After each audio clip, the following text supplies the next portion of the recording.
Hay cosas que haces todos los días, cosas que nadie te ha dicho que están mal, cosas que el mundo celebra, que tus amigos hacen, que tú mismo justificas sin esfuerzo. Y sin embargo, según la Biblia, te están alejando de Dios. No de golpe, no con un momento dramático que puedas recordar, sino de la manera más peligrosa que existe. Poco a poco, en silencio, sin que lo notes. Y lo más inquietante de todo es que no parecen peligrosos, no llaman la atención, no hacen ruido, son silenciosos, normales, aceptados, incluso aplaudidos.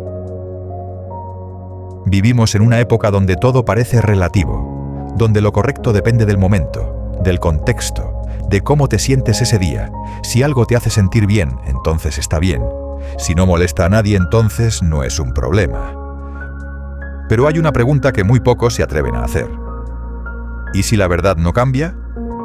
¿Y si lo que está mal sigue estando mal aunque todos lo hagan? ¿Y si llevas años alejándote sin saberlo? En este video vas a descubrir 7 comportamientos, 7 hábitos que millones de personas practican cada día sin cuestionarlos, sin detenerse. Algunos te van a sorprender, otros te van a incomodar. Y hay uno, el 7º, que probablemente no vas a querer aceptar. Pero te lo dejaré para el final, porque ese cambia todo. Pero todos tienen algo en común. Casi nadie habla de ellos y sin embargo están en todas partes. Empecemos por el primero, el más invisible de todos.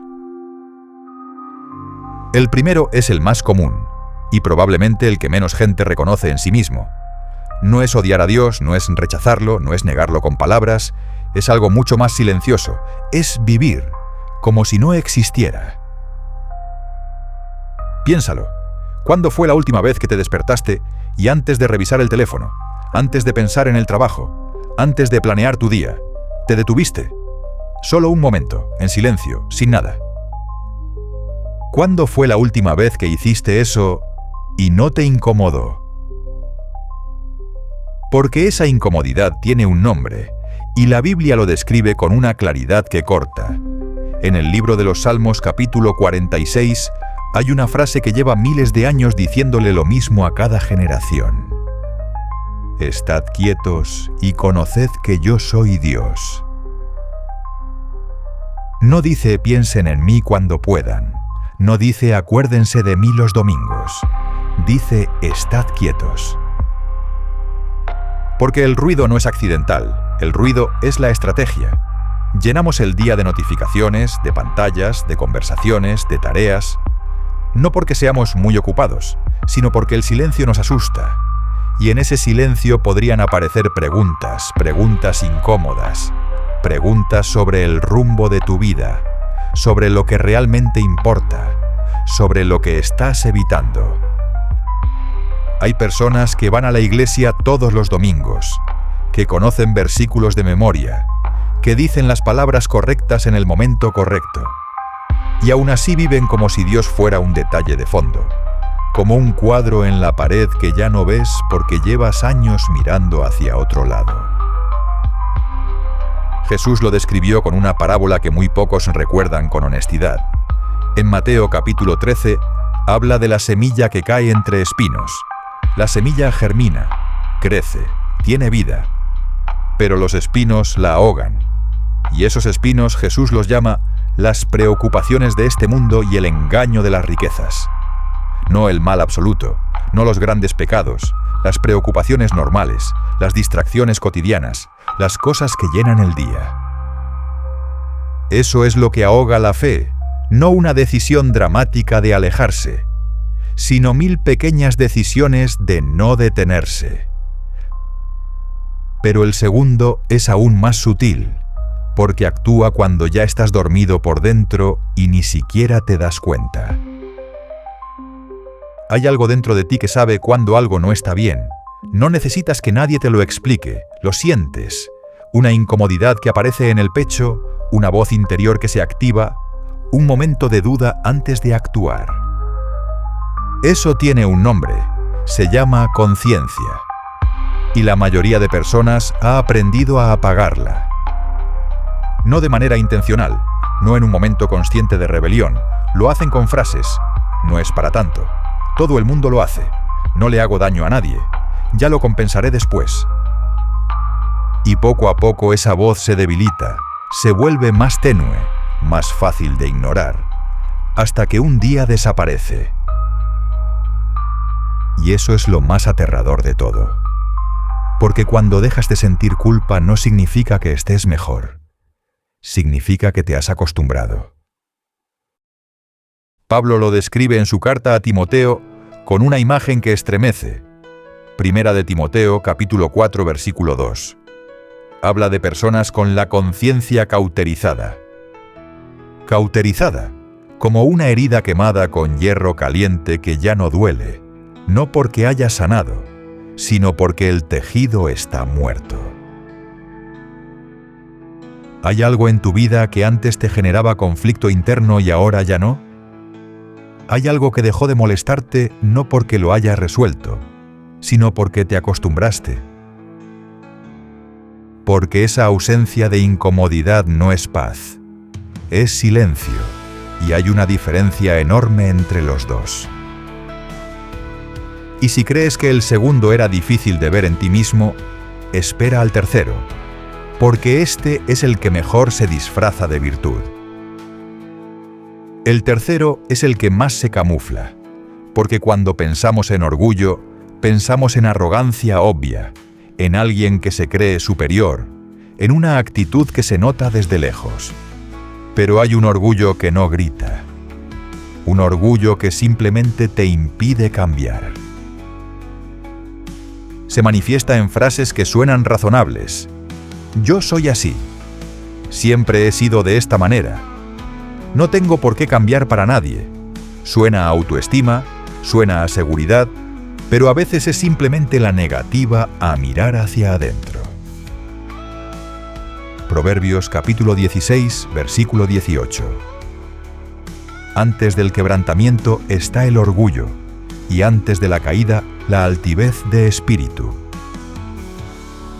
La Biblia no describe el orgullo como algo raro o extremo.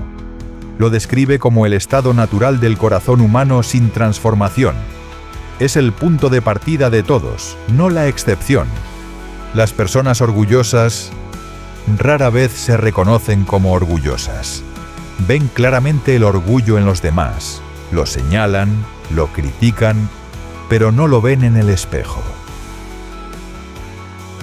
¿Cuándo fue la última vez que alguien te señaló algo y en lugar de considerar si tenía razón, tu primera reacción fue defenderte? ¿Cuándo fue la última vez que pediste perdón de verdad, sin añadir un pero al final? Porque el orgullo no siempre te hace creer que eres mejor que todos. A veces simplemente te hace incapaz de decir me equivoqué. Y ahora viene uno del que nadie quiere hablar en voz alta, porque toca una herida que muchos llevan años sin atreverse a abrir. El cuarto comportamiento es uno del que casi nadie habla con honestidad, porque hablar de rencor implica hablar de alguien que te hizo daño, y eso duele. Hay personas que llevan años cargando algo, una traición, una injusticia, un abandono, una herida que nunca terminó de cerrar, y lo justifican con razón, porque lo que les hicieron fue real. Nadie va a decir aquí que tu dolor no fue real, nadie va a minimizar lo que viviste, pero hay algo que la mayoría no quiere escuchar. El rencor no castiga al otro, te encierra a ti.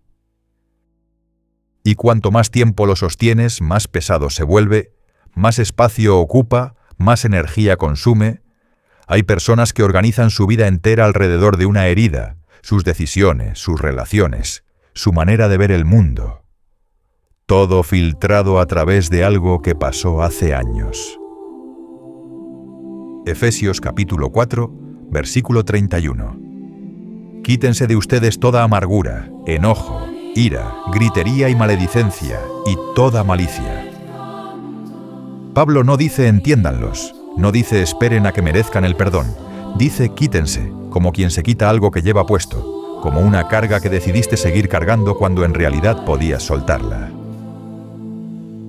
El perdón no es un regalo para el otro, es una decisión que tomas por ti mismo. No significa que lo que hicieron estuvo bien, no significa que tengan que volver a tu vida, no significa que lo olvides, significa que dejas de dejar que eso te defina.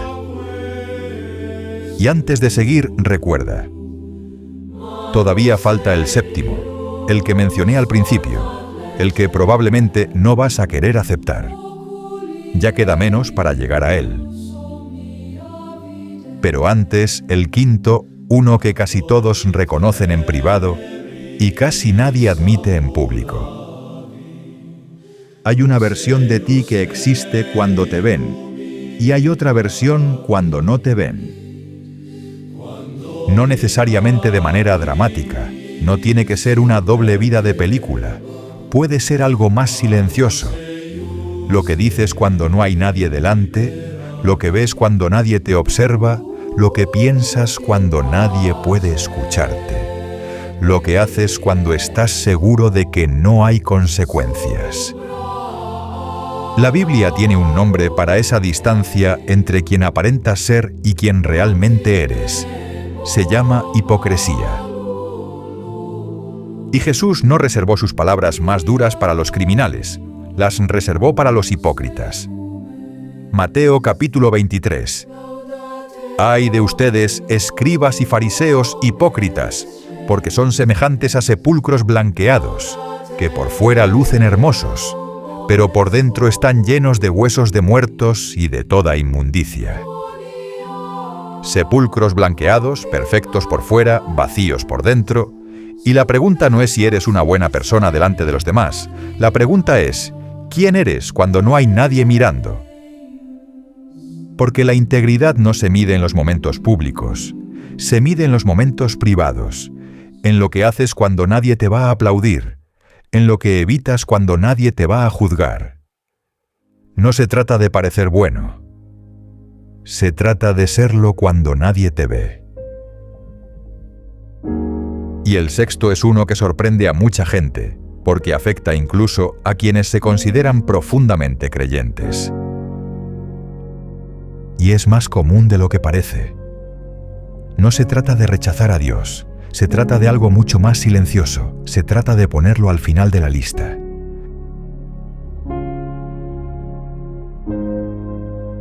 El trabajo primero, la familia primero, el dinero primero, los planes primero, las redes sociales primero, el descanso primero, y Dios si sobra tiempo. Jesús no fue ambiguo en esto. Mateo capítulo 6, versículo 24. No pueden servir a Dios y a las riquezas. No dice que el dinero sea malo, no dice que el éxito sea un pecado. Dice que no puedes tener dos primeros lugares al mismo tiempo. Y aquí está la trampa, porque el primer comportamiento del que hablamos era vivir como si Dios no existiera. Este es distinto. Este es saber que existe. Y aún así no darle el lugar que dices que tiene. Hay una diferencia enorme entre olvidar a Dios y relegarlo, entre ignorarlo y darle las sobras. Hay personas que lo tienen todo según el mundo: dinero, éxito, reconocimiento, una vida que desde fuera parece perfecta. Y aún así se sienten vacías, no es una coincidencia. Hay algo que nada de eso puede llenar.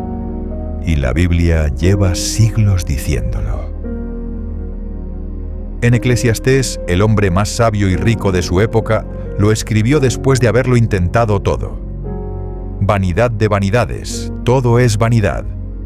No lo escribió desde la pobreza, lo escribió desde la cima, habiendo tenido todo y habiendo descubierto que todo, sin lo esencial, no llena.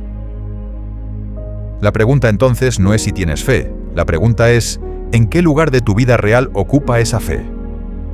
¿En los momentos de crisis o en los momentos ordinarios? ¿Cuando necesitas algo o también cuando no necesitas nada?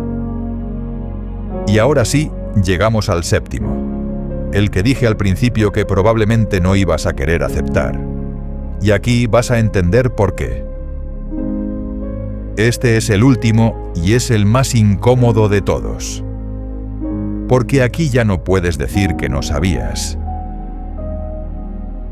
Los 6 comportamientos anteriores tienen una salida fácil. No me había dado cuenta. Nadie me lo había explicado así. No lo veía de esa manera.